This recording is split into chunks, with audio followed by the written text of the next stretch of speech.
Hey guys, this is Dylan Yu.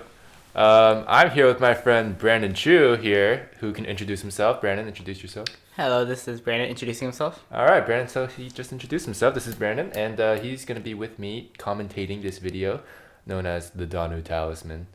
Yeah, I guess we should just jump right into it. He's just gonna ask me a few questions that you have in mind, maybe that the audience might want to ask as well. Yeah, let's get started. Hey, how did you come up with the title to this video? Wow, that is an excellent question. The title was originally inspired by another name for the city of Atlantis, which I Googled.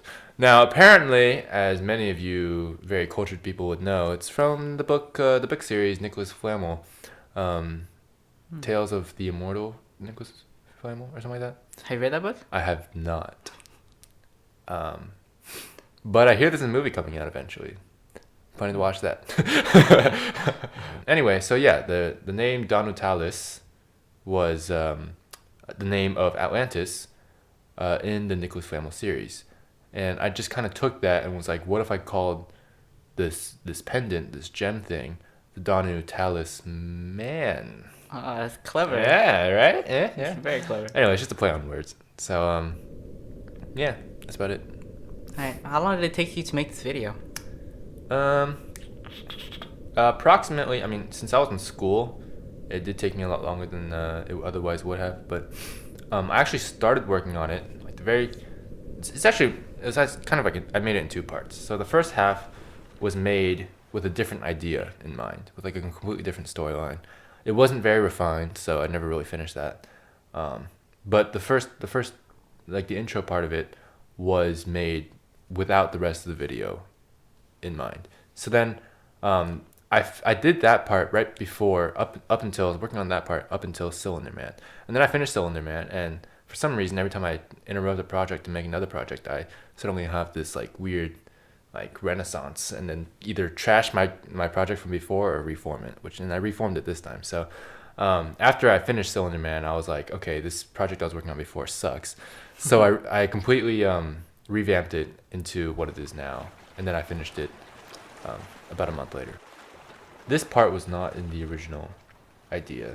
The original idea was it just started underwater. I made this part last, actually, and then just put it at the beginning.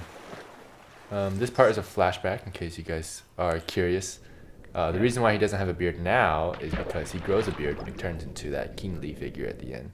So, at this part, how did you make it seem underwater? Okay, so the underwater effect, I actually followed a tutorial on blenderguru.com. Andrew Price hosted a tutorial, not by him, but by one of the contest winners for the underwater contest. If you guys are familiar with Blender Guru, I highly recommend you check it out. I forgot his name, but he was one of the contest winners, and he did an excellent tutorial on how to do underwater scenes. And it's just basically a combination of some color correction for a blue hue, and then the lights were kind of bluish, and then there was a spotlight on the top to mimic sunlight coming through the surface of the ocean, and some other things that were just little things here and there. If you watch the tutorial, you'll understand. But it's good. It's pretty easy. Also, I added the particles in there for dramatic effect as a big empty blue sea is a big empty blue sea. So you put in all those bubbles yourself? Yeah, they're all there. It's a particle system in Blender. Yeah, those bubbles as well. And they're all halos, by the way, in case you guys are wondering. Those of you who use Blender or some other 3D program, they're all halos. So that's just the texture they have. Wow, this part was brilliant. Why did you put this in the video? I mean, when I played Minecraft a lot, that was often a trick that I used because in Minecraft I have a tendency to build underwater houses a lot. So yes, he does. So I'm pretty good at just not dying underwater. Well, okay, good enough. I actually do die a lot, but anyway, one of the common tricks was either to use a torch or a ladder to make an air bubble temporarily, so you can keep building. And I did that a lot, and I thought it was a really cool idea just to implement in this, because I'm sure people would be like, how could he hold his breath for so long? So bam, ladder. But of course, he did end up holding his breath for quite a while. Anyway. really pretty scene. Is there anything special about that scene? Nope, not really. Nothing special at all. No, just nothing like a Easter egg or anything in there. That'd be great. That'd be insane. We'll go on. Yeah. Okay.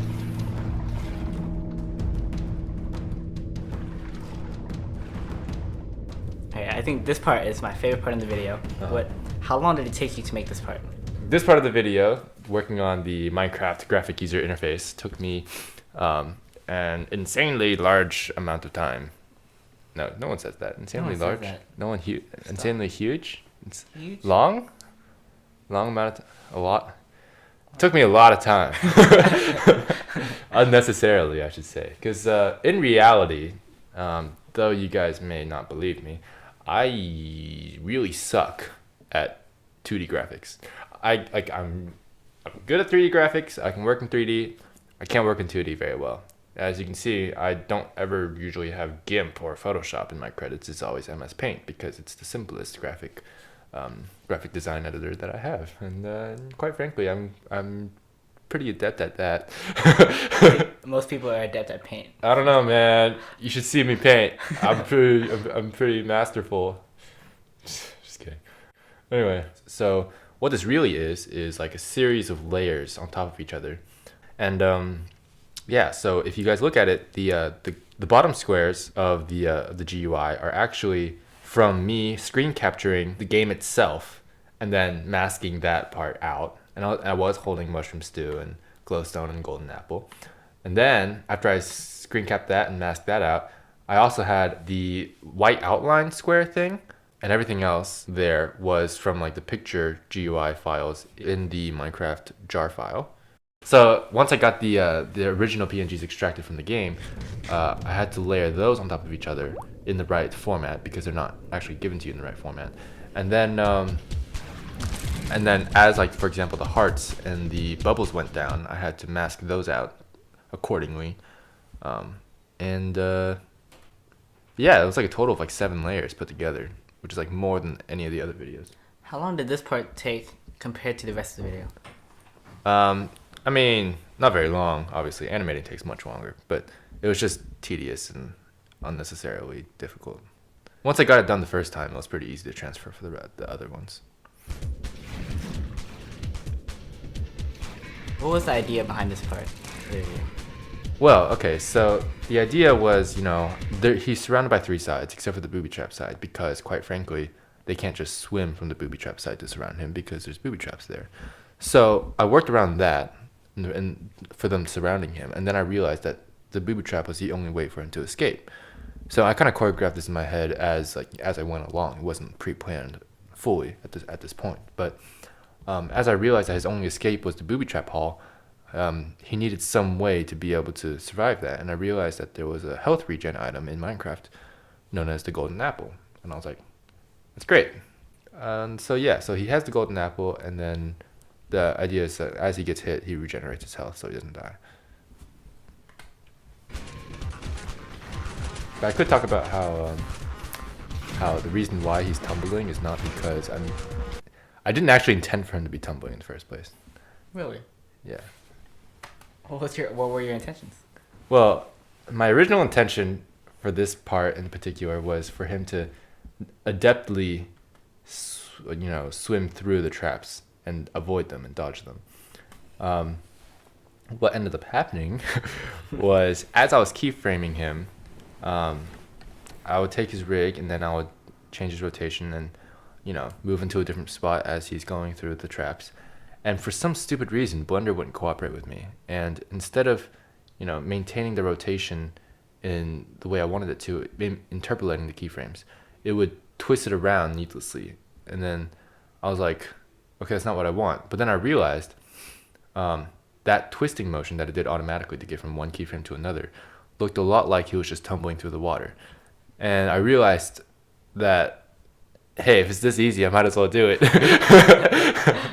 But yeah, it goes really well with his personality and his character for being, extremely lucky and having absolutely no skill in doing anything whatsoever, really. He's just a really lucky guy he's just a really lucky guy. So that kind of shows how how ridiculously lucky he is, there, especially during that trap scene.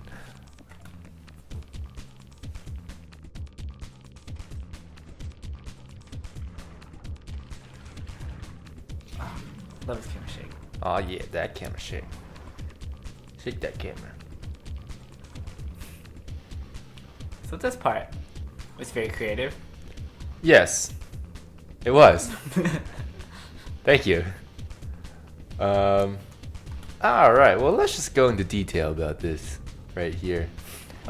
Before we talk about the idea behind it, let's talk about the techniques behind it, shall we?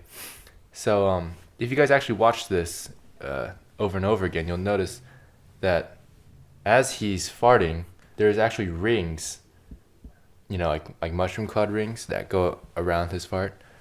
I thought you guys might find that interesting. To make it look a lot more explosive, you know, because we had that kind of connotation with those little rings there. Whether or not you guys noticed it, I'm sure you guys noticed it was very explosive. So that's a thing. So I added those for dramatic effect, and those are of course particle systems with halos again. The halos are a lot more visible than the normal bubbles. If you notice, I used two different kind of bubbles in this video throughout this video. One is the white bubbles, which as you can see are here. The other one are the clear bubbles that are a lot higher quality, you could say, which I use for mostly his breath and a lot of other things, like the big bubbles that you can see when he burps, for example. And even for, like, there are clear bubbles here, but you can't really see them because they're not as visible, which is why I mixed them also with the white bubbles. But yeah, the clear bubbles are basically just an inside-out water texture on a sphere, on a UV sphere. So that way it looks kind of like, you know, how a normal bubble would look like, all shiny and stuff. As for the reason why he farted, a lot of my friends have criticized me for this being a very immature joke, and I would agree with them. But the reason why I made it so that he was farting was because he was originally being dragged by a squid. Now you're probably like, where'd the squid come from? I see no squid here. And yes, it's because it's the previous video idea that I scrapped, which I mentioned before. The previous video idea had him being dragged by a squid in those exact hallways at that exact speed. And so I already had those scenes kind of like laid out. And I figured, you know, I need a way for him to get from point A to point B. I need a way for him to get ahead of the guards. I mean, so he's alone for a while to get the talisman. And Why not fart? yeah, why not fart? You know, it's just the easiest. Yeah. I mean, what else could propel him at such speeds? Nothing could have. Nothing at all. It was my only choice. It was logical.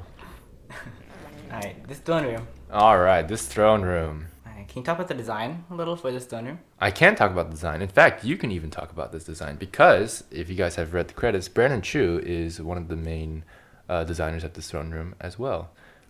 Yeah, Brandon, why don't you talk a little bit about the design?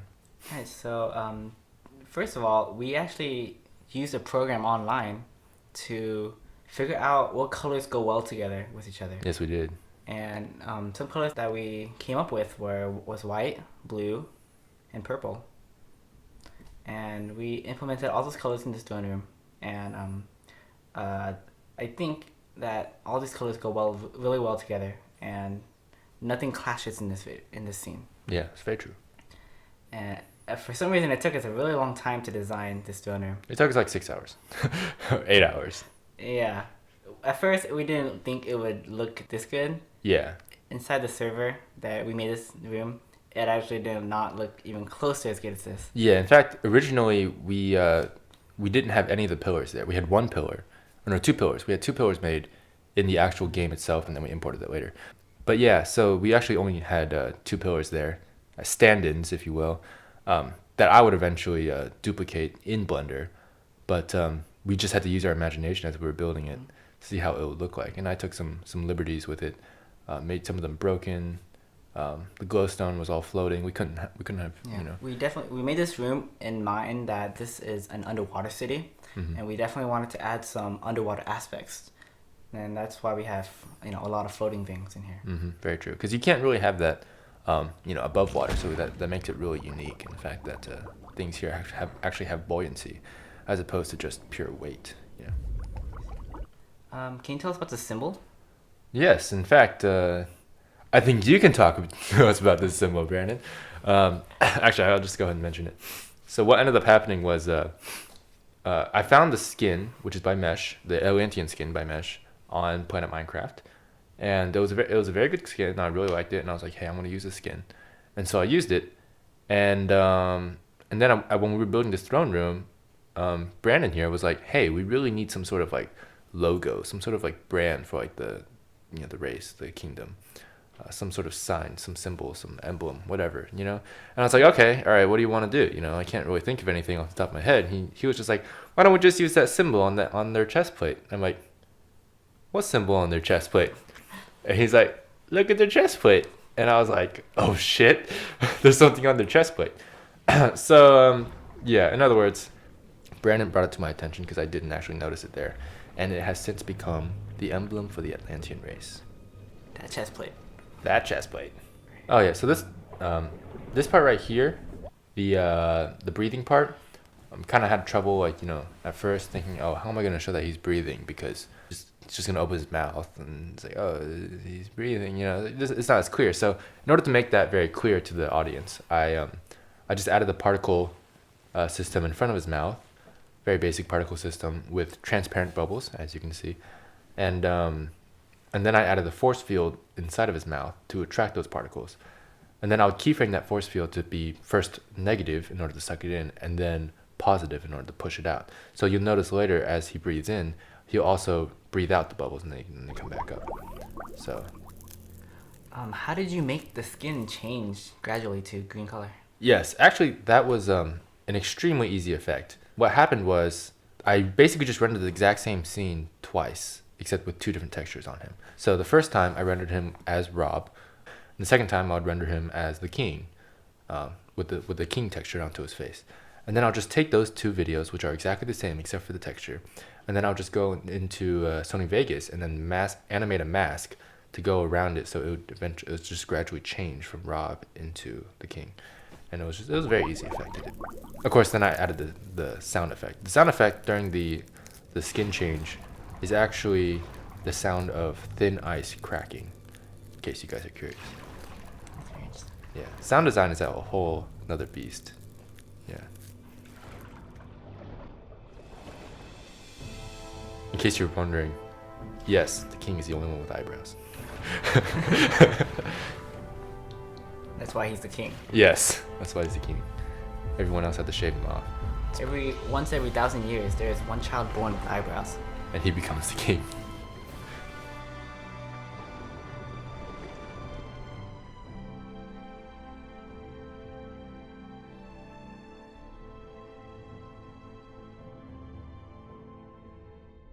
And that is the end of the flashback. That is the end of the flashback. And then it goes back into the present time, which, as you notice, he has grown a beard. Yeah, that beard is actually the king's beard, which after he had turned into the king, grew on him, literally, so he didn't want to get rid of it. And yeah, basically. And that's the end of that technique. That's the end of the technique.